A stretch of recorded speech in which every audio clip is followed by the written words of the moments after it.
नमस्कार, स्वागत है आपका जनतंत्र टीवी पर। आपके साथ मैं हूं भुवन शर्मा। आप देख रहे हैं आज का मुद्दा। एक अदद आशियाने का सपना लिए लोग अपनी जिंदगी भर की जमा पूंजी लगा देते हैं, लेकिन बदले में उन्हें मिलता है सिर्फ धोखा। नोएडा एनसीआर में बेलगाम बिल्डर्स का कुछ ऐसा ही खेल सामने आया है। निवेशकों को लग्जरी घरों का सपना दिखाकर पहले जाल में फंसाया, फिर सरकार को भी करोड़ों का चूना लगाया, और जब जालसाजी का भंडाफोड़ हुआ तो पूरा सिस्टम इसके आगे लाचार दिखा। इसलिए अब कोर्ट के दखल के बाद इन बिल्डर्स पर गैंगस्टर एक्ट लगाने की तैयारी शुरू हो गई है। यही है आज का मुद्दा।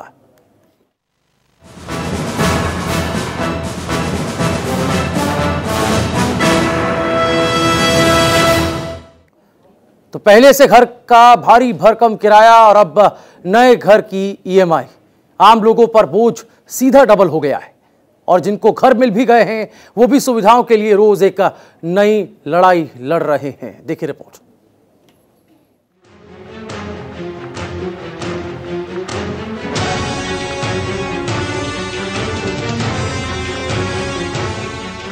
नोएडा देश की राजधानी दिल्ली से सटा एक ऐसा शहर जहां विकास और आधुनिकता की चमक दिखती है। ऊंची ऊंची इमारतें, कई मल्टीनेशनल कंपनीज और बड़े बड़े बिल्डर्स के बड़े बड़े हाउसिंग प्रोजेक्ट्स, सुख सुविधाओं से लेस अपार्टमेंट्स। जरा ठहरिए, इस चमकदार तस्वीर के पीछे एक स्याह हकीकत है। उसे भी देखना और जानना आपके लिए जरूरी है। वो इसलिए क्योंकि कहीं इस साजिश का अगला शिकार आप ना हो जाएं। जी हां, साजिश उन बेलगाम बिल्डर्स की जो न सिर्फ निवेशकों को अपने झूठे जाल में फंसाते बल्कि सरकार को भी करोड़ों का चूना लगा रहे हैं। और ये हम नहीं कह रहे, बल्कि ये कहना है नोएडा और ग्रेटर नोएडा के राजस्व विभाग के अधिकारियों का। बिल्डर्स के इस काले खेल का खुलासा हुआ तो एक एक कर उन बड़े बड़े बिल्डर्स का नाम भी सामने आया जो आपको कई विज्ञापनों के जरिए बड़े बड़े सपने और सब्ज बाग दिखाते हैं। जहां जिला प्रशासन अपनी रजिस्ट्री का राजस्व प्राप्त करने के लिए तमाम तरीके की समस्याओं से खुद रूबरू हो रहा है, बिल्डरों पर एफआईआर दर्ज कराने के बाद भी अपना पैसा नहीं निकाल पा रहा है, ऐसे बिल्डर प्रोजेक्टों की हम आपको तस्वीर दिखाएंगे। यहाँ पर तस्वीरों में आप साफ तौर पर देख सकते हैं कि किस तरीके से लोगों की जान के साथ खिलवाड़ किया जा रहा है। लाखों रुपए के जो फ्लैट एक ब्राउचर में दिखाए थे, अच्छे अच्छे फ़ोटो लगाकर, उनके हालात ये हैं कि वो खंडर में तब्दील हो चुके हैं। और 7 साल से 8 साल का वक्त हो गया है। जिन लोगों ने यहाँ पर पैसा दिया उन लोगों की जो सुरक्षा है उसको भी ताक पर रखा हुआ है। इस एरिया के बारे में हम यहाँ ही रहने वाले एक शख्स से इनसे बात करेंगे। सर, मैंने सुना है फायर टेंडर नहीं पहुंच सकती है। ये अम्रपाली जोड़िए का 6 टावर है, MNOPQR। पहले यहाँ पे पार्क हुआ करता था, सामने में गेट हुआ करता था जो ब्राउचर में दिखा के हम लोग को बेचा गया। बाद में इन्होंने क्या किया कि सामने यहाँ पे मार्केट बना दिया। मार्केट बनाने से 6 टावर तक फायर टेंडर नहीं आ सकता। फिर हम लोगों ने बहुत बार नोएडा अथॉरिटी को लिखा, जाकर उनसे मिलने के बाद उनके टीम आकर यहाँ पे इन्वेस्टिगेशन किए। इन्वेस्टिगेशन करके उन्होंने पाया और लिखा क्लियरली कि यहाँ पे फायर टेंडर नहीं आ सकता है। फिर हम लोग चीफ फायर ऑफिसर को अपना रिक्वेस्ट दिया, उनसे आके हमने इन्वेस्टिगेशन कराया। उन्होंने भी लिख के दिया कि यहाँ पे फायर टेंडर नहीं आ सकता है। पता नहीं इसके बावजूद भी नोएडा प्रशासन ने कोई संज्ञान इस पर नहीं लिया और हम लोग मजबूर हैं इसमें रहने के लिए। ये स्थिति है, फायर टेंडर भी नहीं है, जान के साथ भी लोगों के खिलवाड़ किया जा रहा है। यानी बिल्डरों की जो मनमानी है वो लगातार जारी है। सरकार बसपा की भी रही, समाजवादी पार्टी की भी रही और अब बीजेपी की भी सरकार है। तमाम तरीके के दावे और वादे किए गए। सुप्रीम कोर्ट में इसका पूरा मामला चल रहा है, वो बात अलग है, लेकिन उससे पहले भी लगातार ये लोग तमाम शिकायतें देते रहे। राजस्व विभाग की माने तो अकेले नोएडा और ग्रेटर नोएडा के 24 बिल्डर्स ऐसे जिन्होंने तमाम नियम, कायदे और कानून को ठेंगा दिखाकर प्राधिकरण, निवेशकों, बैंकों को चूना लगाने के बाद अब स्टाम्प में मिलने वाले राजस्व का 130 करोड़ रुपए दबा लिया है। हैरानी की बात यह है कि इन बिल्डर्स पर एफआईआर दर्ज होने के बावजूद इन पर अब तक कोई कार्रवाई नहीं हुई। और बेलगाम बिल्डर्स की मनमानी देखिए कि राजस्व का पैसा दिए बिना निवेशकों को अपने प्रोजेक्ट में बिना रजिस्ट्री और बिना कंप्लीशन के पोजीशंस दे रहे हैं। तो पहली रिपोर्ट आपने देखी और रिपोर्ट दर रिपोर्ट हम कई खुलासे भी करेंगे और आपको ज़मीनी हकीकत भी दिखाएंगे कि किस तरह से नोएडा और ग्रेटर नोएडा में बिल्डर्स जो है ना सिर्फ बायर्स को ठग रहे हैं बल्कि सरकार को भी, प्रशासन को भी करोड़ों का चूना लगा रहे हैं। राजस्व विभाग को करोड़ों का चूना किस तरह से बिल्डर्स लगा रहे हैं ये आगे हम आपको बताएंगे। लेकिन उससे पहले मैं अपने मेहमानों का तारुफ आपसे करा दूं जिनसे आज हम इस बेहद ही संवेदनशील मुद्दे पर संजीदगी के साथ चर्चा करेंगे। इंद्रेश गुप्ता मेरे साथ निफोआ से हैं, जो कि एक बायर्स एसोसिएशन है। स्वागत है सर आपका। इसके अलावा निवेशक प्रकाश चंद्रा मेरे साथ इस वक्त बैठे हुए हैं, आपका भी स्वागत है। मेरे साथ निवेशक आलोक श्रॉफ इस वक्त आपको टीवी स्क्रीन पर दिखाई दे रहे हैं, आपका भी स्वागत है सर। शुरुआत इंद्रेश जी आप ही से। ये पहली रिपोर्ट आपने देखी, आम्रपाली जोडियक की रिपोर्ट है, जहां पर हमारे संवाददाता अमित चौधरी ने ग्राउंड पर जाकर कैमरे में तस्वीरों को कैद किया है। एक एक कर सारे मापदंडों की धज्जियां उड़ाई हैं बिल्डर्स ने। इस तरह के कई केसेस नोएडा, ग्रेटर नोएडा में चल रहे हैं। हमें शाहबेरी भी याद आता है। जब कोई इतनी बड़ी घटना घटती है तभी प्रशासन क्यों जागता है? ये सवाल इस रिपोर्ट को देखने के बाद उठ खड़ा हुआ है। मैं आपसे जवाब लेना चाहता हूँ। देखिए, ये आम्रपाली जोडियक का केस सुप्रीम कोर्ट में हम ही लोगों ने कर रखा है। वहाँ पर भी उनका ऑर्डर में भी कई बार निकला कि मेंटेनेंस के ऊपर इसमें इशू है, बिजली को लेकर, पानी को लेकर, सीवर को लेकर। देखिए, कहीं पर भी कोई सोल्यूशन निकलता नहीं नजर आ रहा। इशू ये है कि जब ये चीज़ें बंद नहीं थी, फ्लैट जब ये बंद थे, तब अथॉरिटी के लोग भी वहाँ पर विजिट करने के लिए जाते थे, लेकिन वहाँ पर एक पैसा लेके वापस आ जाते थे। कहीं पर किसी चीज़ का कोई सोल्यूशन नहीं निकलता।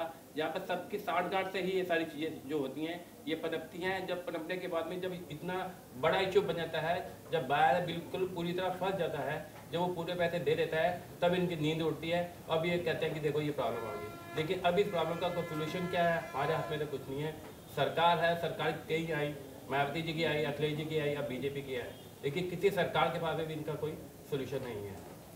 ठीक है, मैं वापस आपके पास लौटता हूँ। प्रकाश चंद्रा हमारे साथ हैं, आप एक निवेशक हैं सर। आप अपने साथ जहाँ पर आप रहते हैं, पहले तो ये बताइए आप रहते कहाँ पर हैं? आपने भी फ्लैट खरीदा है, क्या लगता है किस तरह की दिक्कतें आती हैं? क्योंकि कई सारे केसेस तो ऐसे हैं जहाँ पर रजिस्ट्री का पैसा तक जो है राजस्व विभाग को नहीं गया है। जी, मैं 78 सेक्टर में रहता हूँ। वहाँ पे करीब 25 हाउसिंग सोसाइटीज़ हैं, और जैसा कि इंद्रेश जी ने बताया, बहुत से हाउसिंग सोसाइटी हैं जिसमें लोग रह रहे हैं, लेकिन बिल्डर उनकी रजिस्ट्री नहीं करा रहा है। ये बहुत आश्चर्य का बात है, क्योंकि जो रह रहे हैं वो बिल्डरों के पीछे पड़े हुए हैं कि भाई मेरी रजिस्ट्री करो, मैं पैसा लेके तुम्हारे पीछे पीछे घूम रहा हूँ। नोएडा अथॉरिटी को भी कंप्लेन करते हैं, लेकिन लगता है कि प्रशासन और बिल्डर दोनों ही रजिस्ट्री कराने में इंटरेस्टेड नहीं है, जबकि फ्लैट बायर पीछे पीछे चल रहा है उनके। जो भी ड्राफ्ट वगैरह है उसका पैसा लेकर के 4 लाख, 5 लाख, 2 लाख जैसा भी फ्लैट है। तो इसमें समस्या ये है कि नोएडा अथॉरिटी अपनी जिम्मेदारी से पूरी तरह से भाग रहा है शुरू से ही। जब नोएडा अथॉरिटी आप कहते हैं कि पहला जी, इंद्रेश जी, मैं आलोक जी के पास भी जाऊंगा। आलोक जी आ रहा हूं आपके पास, लेकिन इंद्रेश जी से मैं जानना चाहता हूं, नोएडा अथॉरिटी का मैं रूल आपसे जानना चाहता हूं, उसके अधिकार क्या बताना चाहते हैं? जो ये बिल्डर्स को ये प्लॉट जो अलॉट हुए थे, तो ये 20% पेमेंट देने के बाद अलॉट हुए थे। हमने उस समय भी लिखा था कि 20% पेमेंट देने के बाद अलॉट कर रहे हैं, तो इनकी रजिस्ट्री कैसे होगी? क्योंकि अब वो प्रॉब्लम, जब बिल्डर ने 20% देने के बाद में फ्लैट अलॉट जो है वो आगे बाहर को करना शुरू कर दिया, लेकिन बनाया नहीं, कुछ बना भी दिया, आधे अधूरे वो अलॉट कर दिए। लेकिन बिल्डर जब अपनी पेमेंट अथॉरिटी को देगा तब वो फ्लैट की रजिस्ट्री होगी। अब वही सारे मुद्दे आ रहे हैं कि बिल्डर ने अथॉरिटी को पेमेंट नहीं दी और रजिस्ट्री अथॉरिटी करें, हम रजिस्ट्री नहीं करेंगे। देखिए, ये पॉलिसी तो अथॉरिटी की है ना कि 20% देने के बाद में जो आप फ्लैट बेच सकते हो, 20% देने के बाद कंस्ट्रक्शन शुरू कर सकते हो। अब वही पॉलिसी जो गलत थी उसी का खमियाना जो हम लोग जो भुगत रहे हैं। लेकिन नियम तो ये कहता है कि बिना रजिस्ट्री के पोजीशन भी नहीं दी जा सकती। लेकिन रजिस्ट्री तब होगी जब बिल्डर पैसा देगा अथॉरिटी को। ठीक है, आलोक श्रॉफ, जो कि आप भी एक निवेशक हैं, आपकी शिकायत क्या है? पहले तो मैं आपसे जानना चाहता हूं, क्योंकि नोएडा और ग्रेटर नोएडा से ऐसे तमाम केसेस सामने आ रहे हैं। हम तो अभी आम्रपाली जोडियक का जिक्र कर रहे हैं, ऐसे तमाम बिल्डर्स हैं, फहरिस्त बहुत लंबी है, जिन्होंने ठगा है बायर्स को और सरकार को भी चूना लगाया। लेकिन आपकी शिकायत क्या है कि जनतंत्र टीवी के मंच पर क्या कहना चाहते हैं? मेरा नाम आलोक शराफ है, मैं सेक्टर 78 में रहता हूँ, सनशाइन हेलियोस में। मैं लगभग 4 साल से मेयर कर्नल साहब और कई लोग, हम लोग बायर्स के मुद्दे को लेके इस पे बातचीत करते रहे हैं अथॉरिटी से।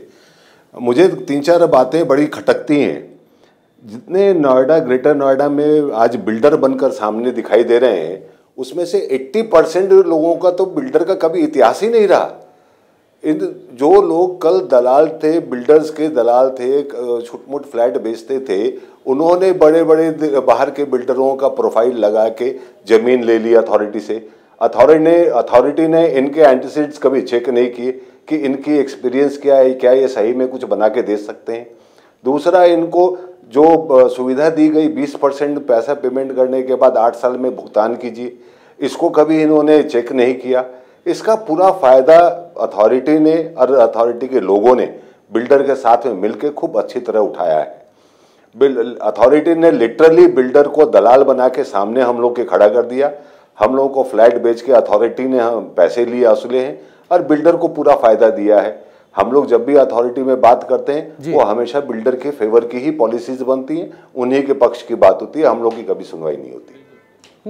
ठीक है इंद्रेश जी, लेकिन देखिए बायर्स को अगर दिक्कत है, निवेशक को अगर परेशान किया जा रहा है या उसके साथ जो उससे जो वादा किया गया था, जो कमिटमेंट किया गया था, अगर वो पूरा नहीं हो रहा है तो अपनी पहली शिकायत लेके वो अथॉरिटी के पास जाता है। अथॉरिटी अगर ना सुने या उसमें उसका उदासीन रवैया हो तो फिर कहाँ जाए? थोड़ा सा ये सिस्टम को भी हम समझना चाह रहे हैं, क्योंकि प्रक्रिया में कहाँ लूप होल है ये भी सामने आना जरूरी है। प्रक्रिया में जो लोग जो अथॉरिटी में है ना, जिनके पास पावर है वो सारे ही करप्ट हैं। और अभी से नहीं है, 2009 से लेकर अब तक सभी लोग करप्ट हैं। कभी भी किसी की इंटेंशन ये रही नहीं है कि प्रॉब्लम का सोल्यूशन निकले। एक ये जैसे ऐसा इसका मुद्दे को अगर जिंदा रखेंगे तो सभी लोग इसमें से फायदा उठा के ये खा रहे हैं ये लोग। देखिए जो ये मुद्दा है, जैसे ऋषि का भी हम मुद्दा लेते हैं, जो ये फ्लैट बाहर का मुद्दा लेते हैं, योगी जी से भी हमारी 2 बार मुलाकात हो चुकी हुई है, सेंट्रल मिनिस्टर भी हैं उनसे भी मुलाकात हो चुकी हुई है।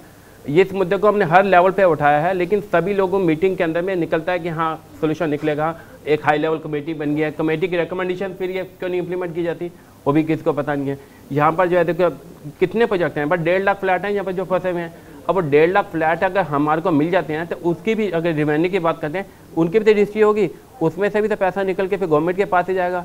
हम लोग चाहते हैं जो ये फ्लैट फंसे हुए हैं अमृपा लेके, यो है यूनिटेक है, जेपी है, अर्थ है, तो ये फ्लैट जो है अगर गवर्नमेंट इसमें इनिशियल फंडिंग कर दे 500 करोड़ 1000 करोड़ की, वो पैसा जो है अगर स्टार्टिंग में अगर लगाती है गवर्नमेंट तो रजिस्ट्री के रूप में इनको सारा पैसा वापस भी मिल जाएगा। लेकिन गवर्नमेंट जो है बिल्कुल भी इन्वॉल्व नहीं होना चाहती। तो ये मुद्दा ये है कि सोल्यूशन के लिए कोई भी इंटरेस्टेड नहीं है। ये बड़ी बात आपने बताई कि 2 बार मुख्यमंत्री योगी आदित्यनाथ से आपकी मुलाकात हुई है, लेकिन उसके बावजूद हल नहीं निकल रहा है। कमेटी बनी है, हाई लेवल कमेटी बनी है, कमेटी के बावजूद भी समाधान नहीं हो रहा है। हालांकि सरकार ये कहती है हमने रेरा बनाया है, लेकिन उसका भी उस पर भी बात करते हैं सर, क्योंकि देखिए मैं शुरुआत में कह रहा था फेरिस्त बहुत लंबी है। ग्रेटर नोएडा में ऐसे बिल्डर्स की एक लंबी फेरिस्त है जिन्होंने रजिस्ट्री का पैसा दबाकर घरों का पोजीशन दे दिया है। अब बायर्स के सामने एक सबसे बड़ी मुश्किल है कि लाखों रुपए देने के बाद भी उन्हें घर का मालिकाना हक नहीं मिल पा रहा है। दिखाते हैं रिपोर्ट। इन बिल्डरों की मनमानी के सामने अब तमाम सरकारी एजेंसी बेबस नजर आ रही है। फिलहाल अब जिला प्रशासन ने राजस्व को दबाने वाले बिल्डर्स पर गैंगस्टर लगाने की कार्रवाई करने का मन बना लिया है। नोएडा में कुल 19 बिल्डर थे जिन्होंने बिना रजिस्ट्री कराए कब्जा बायर को दे दिया था। उन बायर की संख्या लगभग 20,692 थी और FIR होने के बाद अभी सिर्फ 6 बिल्डर ऐसे हैं जो रजिस्ट्री कराना शुरू किए हैं, लेकिन उनकी भी संख्या बहुत कम है। कुल मिलाकर के 610, जबकि FIR हुए लगभग 5-6 महीने हो गए और सिर्फ 610 बायर के पक्ष में उन्होंने रजिस्ट्री अभी तक की है। ग्रेटर नोएडा में कुल 11 बिल्डरों के खिलाफ FIR कराया गया था, जिनमें अभी 3,281 लोगों को कब्जा दे दिया गया है और उसमें लगभग 72.84 करोड़ रुपया निहित है, जिनकी रजिस्ट्री अभी होनी है।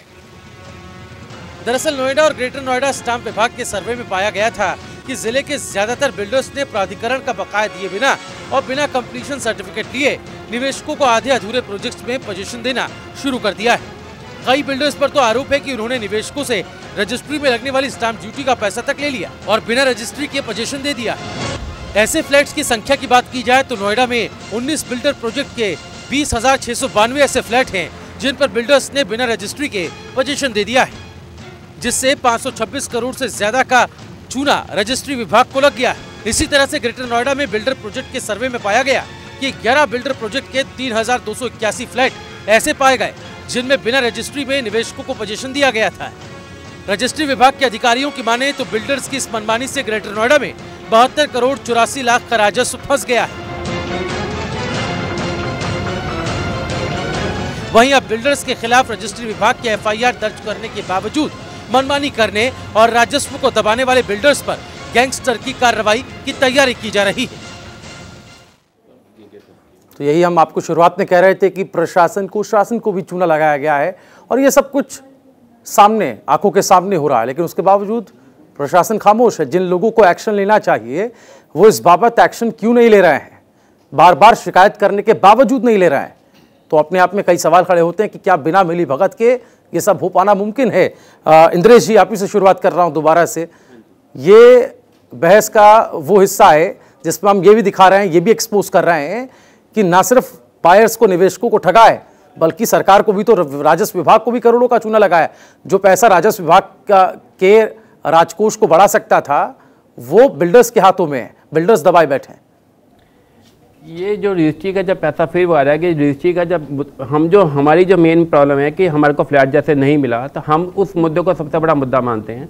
ये राजस्व विभाग, जैसे इसमें अभी शुरू होता है कि एक सब लीज रजिस्ट्री करके जो है, जो बायर्स हैं उनको फ्लैट रजिस्ट्री का ऑनरशिप मिल जाएगी और इनको राजस्व, इनको अपना रेवेन्यू मिल जाएगा। लेकिन उसके अंदर भी प्रॉब्लम है कि वो फ्लैट जो बायर है उसके अंदर में वो रीसेल नहीं कर सकता। उसमें जो फायर है, मेंटेनेंस है, जो बिल्डर जिम बनाता है, जो हम बायर जो सभी चीज़ों के पैसे देते हैं, EOI नहीं बनेगी, ये सब चीज़ों के जो पैसे देते हैं वो उस चीज़ की गारंटी कोई नहीं लेगा, बिल्डर नहीं लेगा। बिल्डर जो है अपने 20 या 30% उसने पैसे दे रहे कि हम सब लीज की रजिस्ट्री अगर करा भी लेते हैं तो उसके बाद में बिल्डर 70% पैसे तो तब भी नहीं दे रहा। वो पैसा एंड में आकर कभी ना कभी जो है वो बायर को ही देना पड़ेगा। तो वो मुद्दे का, वो जो पर्टिकुलर बड़ी प्रॉब्लम है उसके ऊपर कोई नहीं देख रहा। ये टेम्परेरी कह रहे हैं कि हमें पैसा मिल जाए, हमें पैसा मिल जाए, लेकिन मेन मुद्दा ये है कि बिल्डर ने पैसे नहीं दिए। बिल्डर की अगर प्रॉपर्टी की कुर्की की जाती है या ये पैसा कहाँ गया उसको देखा जाता है। उसको अगर हम फोरेंसिक ऑडिट करा के देखते हैं कि पैसा गया कहाँ पर, वहाँ से पैसा वापस आएगा तभी प्रोजेक्ट कंप्लीट होंगे। और पैसा सोल्यूशन वही है।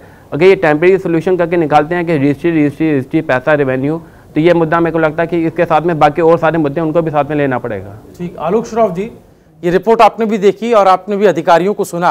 जब जनतंत्र टीवी उनके पास गया, ये पूछा कि ये हमारे कैमरे में कैद हुई तस्वीरें हैं, लोगों की शिकायतें हैं जो आपके पास भी कई दफ़ा की गई हैं, तो उन्होंने भी हमें आंकड़ा गिना दिया, फेरिस्त गिना दी कि कई सारे शिकायतें हमारे पास आई हैं। कई हिट लिस्ट में कई बिल्डर्स के नाम हैं जिन पर हम लोग कार्रवाई FIR दर्ज कराकर कर रहे हैं, जिसमें गैंगस्टर एक्ट का भी जिक्र आया है। लेकिन सवाल तो यही है कि प्रशासन और शासन अगर अपने ही फंसे हुए पैसे नहीं निकाल पा रहा है तो बायर्स की कैसे मदद करेगा? ये भी एक सवाल जो है सबके सामने है। ये सब आंखों का धोखा है। ये अथॉरिटी अभी भी धोखा दे रही है। अभी इतने 4 सालों से तो हम देख रहे हैं, हम लोगों ने बहुत गंभीर वार्तालाप की है, मीटिंग्स किए हैं और प्रूफ एविडेंस दिए हैं, लेकिन अथॉरिटी और उसके लोगों की इतनी गहरी पैठ है इन बिल्डरों के साथ में, ये उसके साथ उनके विरुद्ध कोई कार्रवाई करना ही नहीं चाहते हैं। हम लोग एक ज्ञापन देकर आते हैं, हम घर पहुंचने के पहले उस ज्ञापन की कॉपी उपरोक्त बिल्डर के हाथ में पहुंच जाती है और वहां से हमको सूचना आती है कि आपने ये ज्ञापन क्यों दिया। वहां जाके इतनी ज्यादा मिली भगत है, इतनी ज्यादा पैठ है। क्या अथॉरिटी इतनी नाकाम और नकारा है कि अपने बिल्डर को जिसको प्रॉपर्टी अलॉट की गई है उस पर कार्रवाई नहीं कर सकती है? आज कोई आदमी चोरी कर लेता, पुलिस आती है, गले से पकड़ के ले जाती है, तुरंत अरेस्ट कर लेती है। क्या अब अथॉरिटी इतनी नाकारा है? वो नहीं वो चाहे तो अथॉरिटी तुरंत इनको कार्रवाई कर सकती है। इनकी जितनी लग्जरी है, लग्जरी जीवन ये जी रहे हैं बिल्डर, हम लोगों को, बायर्स को धोखा दे के, वो लग्जरी इनकी खत्म करे, सीज करे, सब बंद करे सबको। हम तो परेशान हैं, हम तो पाई के लिए परेशान हैं। इनकम टैक्स में जो हमें 3 साल में रिलीफ मिलना चाहिए था EMI पे, वो नहीं मिला। EMI भरे जा रहे हैं, हम लोग कहाँ जाएंगे? चित्तावाज़ी में प्रकाश चंद्रा जी, लेकिन ये सवाल जो मैंने पूछा था आलोक जी से, इस रिपोर्ट के सामने आने के बाद उठ खड़ा हुआ है। और ऐसे में किससे आपको उम्मीद लगती है? क्योंकि शुरुआत में बहस के हिस्से में इंद्रेश जी साफ बता चुके हैं कि मुख्यमंत्री से मुलाकात हुई, इस बाबत कमेटी बनाई गई, लेकिन निष्कर्ष नहीं निकल पा रहा है और परेशानी अब भी जस की तस बनी हुई है। यही नहीं, अब तो कहें कि एक तरीके से जिस तरह से बिल्डर्स अपना ये काला खेल खेल रहे हैं फंसाने का, वो तो अभी भी बदस्तूर जारी है। कई रिपोर्ट में ही खुलासा हुआ है, कई जगहों पर जितने फ्लैट्स बनाने की अनुमति दी गई उससे ज़्यादा फ्लैट्स जो है उस जगह पर बनाए जा रहे हैं हाउसिंग प्रोजेक्ट्स में। जी देखिए, बिल्डर जो है फ्लैट बायर्स को अलग अलग तरीके से चीट करता है। फॉर एग्ज़ाम्पल, हमारे सोसाइटी में बिजली के नाम पे बिल्डर बहुत ज़्यादा हम लोगों को चीट कर रहा है। बिजली बिल हमको नहीं मिलता। कॉमन एरिया के नाम पे जो बिजली बिल लिया जा रहा है उसका क्या हिसाब किताब है, उतना पैसा क्यों लिया जा रहा है, इसका बिल्डर जवाब नहीं देता। फिक्स्ड चार्जेस होते हैं जो विद्युत विभाग के हैं उत्तर प्रदेश के PVVNL के, वो फिक्स चार्जेस लेने में वो हेराफेरी कर रहा है।